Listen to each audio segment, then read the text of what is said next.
राधे राधे मित्रों। कार्तिक महात्म्य 11वां अध्याय। जिसको तप कर जीव हो भव सागर से पार। 11वें अध्याय का वशिष्ठ करें विस्तार। एक समय जब समुद्र का पुत्र जलंधर अपनी स्त्री वृंदा के सहित असुरों से सम्मानित हुआ सभा में बैठा था, तभी गुरु शुक्राचार्य वहां आ पहुंचे, जिनके तेज से सब दिशाएं प्रकाशित हो गईं। तब गुरुजी को आता देखकर असुरों सहित सागर पुत्र ने उठकर बड़े आदर से उन्हें प्रणाम किया। तेजस्वी गुरुजी ने सबको आशीर्वाद दिया। फिर उनको एक दिव्य आसन पर बिठाकर सब दैत्य भी यथास्थान पर बैठ गए और सागर पुत्र ने नम्रता से यह प्रश्न किया, हे गुरुजी, राहु का सिर किसने काटा था? आप हमें यह बतलाएं। इस पर श्री शुक्राचार्य जी ने विरोचन पुत्र हिरण्यकशिपु और उसके धर्मात्मा पौत्र का परिचय देकर देवताओं और असुरों द्वारा समुद्र मंथन का संक्षेप में सब कथा कहकर यह बतलाया कि जब समुद्र से अमृत निकला तो उस समय देव रूप बनकर राहु भी अमृत पीने बैठ गया। इस पर इंद्र के पक्षपाती भगवान विष्णु ने राहु का सिर काट डाला। यह सुनने के साथ ही जलंधर के नेत्र लाल हो गए। उसने बड़ा क्रोध किया।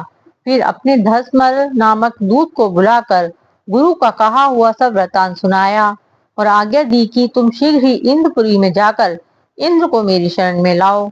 धस्मल जलंधर का बड़ा निपुण दूत था। वह शीघ्र ही इंद्र की सुधर्मा नामक सभा में जा पहुंचा और उसने जलंधर के शब्दों में इंद्र से कहा, हे देवता धम, तुमने समुद्र को क्यों मथा और मेरे पिता के सब रत्नों को क्यों ले लिया है?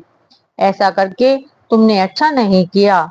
यदि तुम अपना भला चाहते हो तो उन सब रत्नों सहित देवताओं के साथ मेरी शरण आ जा, अन्यथा हे सुराधम, मैं सत्य कहता हूँ कि तेरा राज्य ध्वंस कर दूंगा।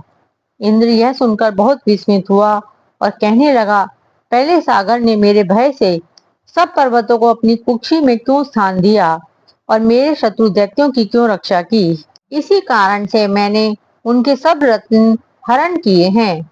मैं सत्य कहता हूँ कि मेरा द्रोही सुखी नहीं रह सकता। इंद्र की बात सुनकर वह दूत शीघ्र ही जलंधर के पास आया और सब बातें उसे कह सुनाई, जिन्हें सुनते ही वह दैत्य क्रोध के मारे अपने होठों को काटने लगा और देवताओं को जीतने के लिए उनसे उद्योग आरंभ किया। फिर तो सब दिशाओं तथा पाताल से करोड़ों दैत्य उसके पास पहुंच गए। शुंभ निशुंभ सेनापतियों को साथ लेकर जलंधर इंद्र से युद्ध करने लगा। शीघ्र ही उसने इंद्र के नंदन वन में अपनी विशाल सेना उतार वीरों की शंख ध्वनि और घोर गर्जन से इंद्रपुरी गूंज उठी। अमरावती छोड़ देवता उनसे युद्ध करने चले। भयानक मारकाट हुई। दोनों पक्षों के आचार्य अपने अपने मृतकों को जीवित करने लगे। असुरों के आचार्य गुरु शुक्र अपनी मृत संजीवनी विद्या से और देव गुरु बृहस्पति द्रोणागिरी से औषधियां लाकर मृतकों को जिलाते रहे। इस पर जलंधर ने अपने गुरु शुक्राचार्य से खुद होकर कहा, मेरे हाथ से मरे हुए देवता कैसे जीवित हैं? जिलाने वाली औषधियां तो सब आपके पास ही हैं, फिर यह कैसे संभव है?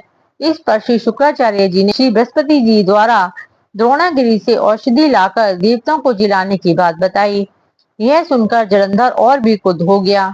श्री शुक्राचार्य जी ने कहा, क्रुद्ध क्यों होते हो? यदि शक्ति है तो द्रोणागिरी पर्वत को उखाड़ कर समुद्र में फेंक दो, तब मेरे कथन की सत्यता प्रमाणित हो जाएगी। इस पर जलंधर क्रुद्ध होकर शीघ्र ही द्रोणागिरी पर्वत के पास जा पहुंचा और अपनी भुजाओं द्वारा उसे जड़ से उखाड़कर समुद्र में फेंक दिया। यह तो भगवान शंकर का तेज था, इसमें जलंधर की कोई विचित्रता नहीं थी। तत्पश्चात यह सागर पुत्र युद्ध भूमि में आकर बड़े वेग से देवताओं का संहार करने लगा। जब गुरु बृहस्पति औषधि लेने के लिए द्रोणागिरी पर्वत पर पहुंचे तो द्रोणागिरी की जगह वहां पर उन्हें सूना मैदान मिला। तब वह भयभीत होकर देवताओं के पास आए और कहा कि युद्ध बंद कर दो, तुम लोग अब जलंधर को नहीं जीत सकोगे। पहले इंद्र ने जो भगवान शंकर का अपमान किया था, यह उसी का फल है। यह सुनकर देवता शुद्ध की आशा त्याग अत्यंत ही व्याकुल हो इधर उधर भाग निकले। सिंधु सुत निर्भय होकर अमरावती में प्रविष्ट हो गया। इंद्र आदि सब देवताओं ने गुफाओं में शरण ली। 11वां अध्याय समाप्त।